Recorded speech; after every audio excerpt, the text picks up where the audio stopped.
Bonjour chers élèves, soyez les bienvenus à l'Université virtuelle africaine de développement. Le module d'aujourd'hui portera sur le problème des carences en vitamines et en minéraux. Donc pour cela, je vous propose le plan suivant. Dans un premier instant, on va parler des vitamines. Quel est le rôle d'un certain nombre de vitamines que nous jugeons essentielles et en cas de carence de ces vitamines, qu'est-ce qu'on observe? Puis, dans une deuxième partie, on va parler des minéraux, du rôle des minéraux et puis des carences des minéraux et leurs conséquences sur nos sujets. Il faut dire que les vitamines, ce sont des éléments dont l'organisme n'en a pas besoin en grande quantité. Cependant, leur action est vitale car ils interviennent dans le fonctionnement optimal de tous les organes et dans beaucoup de métabolismes. C'est ainsi que les vitamines interviennent dans la vue, dans la contraction musculaire, en particulier la contraction du muscle cardiaque, dans le système immunitaire, dans la protection des muqueuses, dans la physiologie de la reproduction et le fonctionnement du système nerveux, pour ne citer que cela. Donc, vous voyez, il y a des fonctions essentielles. Imaginez un sujet qui ne voit pas, eh bien, comment va-t-il s'alimenter?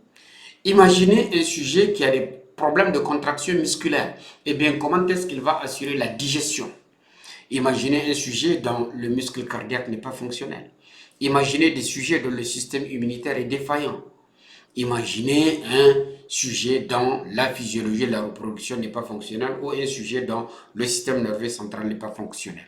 Donc tout cela nous montre le rôle important et crucial des vitamines et par conséquent, nous devrons faire en sorte que l'alimentation de nos sujets ne soit pas carencée en vitamines. Quant aux minéraux, ils jouent aussi d'importants rôles dans l'organisme, tels que la croissance osseuse.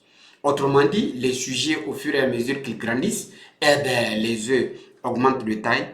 Donc, les minéraux, en particulier le calcium et le phosphore, interviennent dans le mécanisme ou le métabolisme phosphocalcique.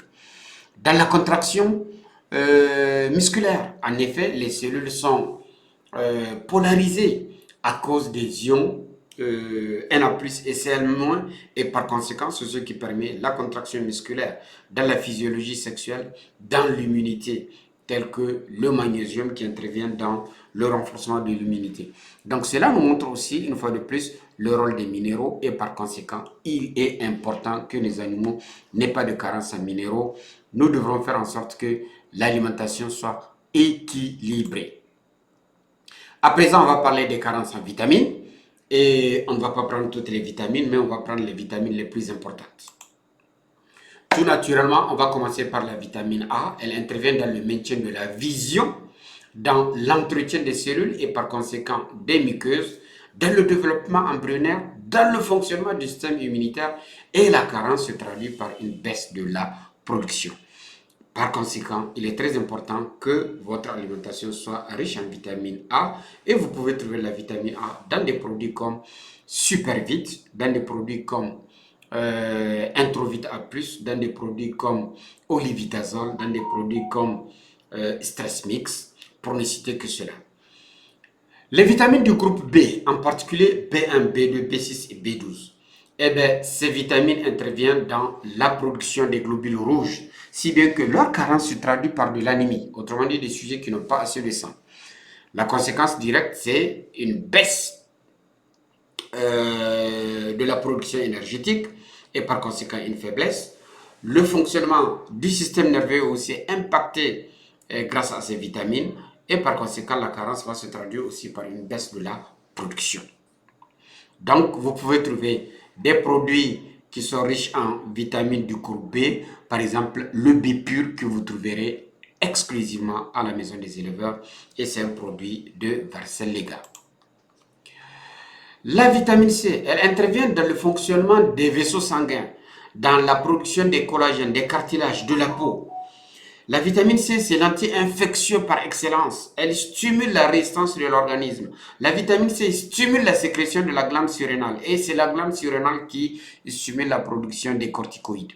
Donc la carence en vitamine C se traduit par une baisse de la résistance des animaux qui fait qu'ils deviennent la cible des maladies. Elle entraîne aussi une baisse de la production. Et nous vous recommandons de trouver de la vitamine C dans des produits comme la pilule souveraine Coleman que vous trouverez à la maison des éleveurs. Il y a la vitamine K. Elle intervient pour assurer une bonne coagulation du sang et empêcher les hémorragies. Elle est très indiquée lors des pathologies qui entraînent une perte de sang telle que la coccidiose. Par conséquent, vous devrez faire en sorte que votre alimentation soit équilibrée et aussitôt que vous avez eu des problèmes de genre coccidiose, il faut faire suivre cela par un traitement de vitamine K pour assurer une bonne coagulation et éviter de l'anémie qui est observée lors des carences. La vitamine E, c'est l'antioxydant, elle empêche l'oxydation. Donc c'est l'antioxydant par excellence. Elle intervient dans le cadre de la résistance au stress oxydatif. Elle intervient dans le bon fonctionnement des nerfs. Elle limite le vieillissement et assure une bonne reproduction. Et c'est pour cela que des produits comme le Fit Oil, qui sont riches en vitamine E, permettent au sujet de s'accoupler et assurer une bonne reproduction. Vous devrez faire en sorte aussi que dans votre caisse, dans votre boîte à pharmacie, qu'il y ait en permanence le Fit Oil ou l'Introvit ES afin d'assurer l'apport en vitamine E à vos sujets. La vitamine D, en particulier la vitamine D3, elle intervient dans le mécanisme ou le métabolisme phosphocalcique. Elle intervient dans la croissance des os, dans la croissance des muscles et dans le fonctionnement du système immunitaire. La vitamine D, vous pouvez la trouver dans des produits comme Supervit et par conséquent, faites en sorte que vos sujets ne soient pas carencés en vitamine D3. À présent, passons aux minéraux. Tout naturellement, on ne peut pas parler des minéraux sans parler du calcium et du phosphore, qui le plus souvent sont associés. Ils interviennent dans la synthèse de la coquille des œufs. C'est pour cela que lorsqu'il y a une carence en calcium et en phosphore, la coquille des œufs de vos pigeons, elle est très fragile. Deux fois même, elle est souple et les œufs se cassent facilement. La carence en calcium et en phosphore se traduit aussi par un retard de croissance de vos sujets parce que les os ne croissent pas normalement. Et on peut observer également des fractures spontanées, particulièrement lorsque vous manipulez vos sujets. Les os de la clavicule, les deux os qui forment la fourchette peuvent se casser rapidement, mais aussi les ailes. Donc pour cela, il est important d'avoir des produits comme Vita Calcium Forte ou Athlétique, qui a l'avantage non seulement de contenir du calcium, du phosphore, mais aussi de contenir de la vitamine A, de la vitamine D3 et de la vitamine E. Parlons à présent du fer. Le fer, il intervient dans l'oxygénation des cellules. Il intervient dans la synthèse de l'hémoglobine. Et la carence en fer entraîne des anémies. Et lorsqu'il y a une anémie, vous constaterez que la muqueuse est pâle, le sujet est faible et il y a une baisse de la production. Donc, vous devrez faire en sorte aussi que votre alimentation soit riche en fer pour assurer une bonne synthèse d'hémoglobine de vos sujets. Le sélénium, il est le plus souvent associé à la vitamine E. La carence en sélénium entraîne un accouplement très rare. C'est ce qui entraîne les œufs clairs, autrement dit, un problème de fécondation des ovules par les spermatozoïdes et par conséquent une baisse de la fécondité, une baisse de la productivité, un stress oxydatif. Vous pouvez trouver du sélénium dans de l'Introvit ES ou bien dans du Fit Oil. Le magnésium, il intervient dans l'immunité. Il intervient aussi dans l'activité musculaire. Par contre, lorsqu'il y a une carence en magnésium, les sujets seront beaucoup plus vulnérables. Ils feront beaucoup plus facilement des pathologies. Le sodium et le potassium, ils interviennent dans la contraction musculaire, ils interviennent dans le transit intestinal et surtout dans le maintien de la pression artérielle. On peut trouver du sodium et du potassium dans le sel et si vous l'avez bien constaté, les sujets aiment consommer beaucoup du sel. Si le sel se verse, vous verrez que vos sujets auront tendance à venir manger le lieu où le sel est versé. Eh bien, ne vous empêchez pas aussi de prendre un peu du sel pour mettre dans l'eau de boisson de vos sujets de temps à autre sans en abuser.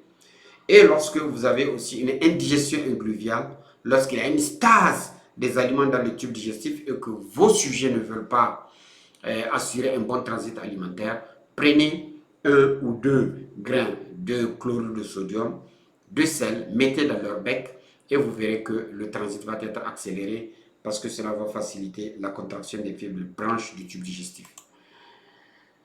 Eh bien, pour terminer, je vous présente l'ensemble des vitamines que vous pouvez trouver à la maison des éleveurs et cela est mis à la disposition de nos éleveurs pour le bien-être de nos compagnies.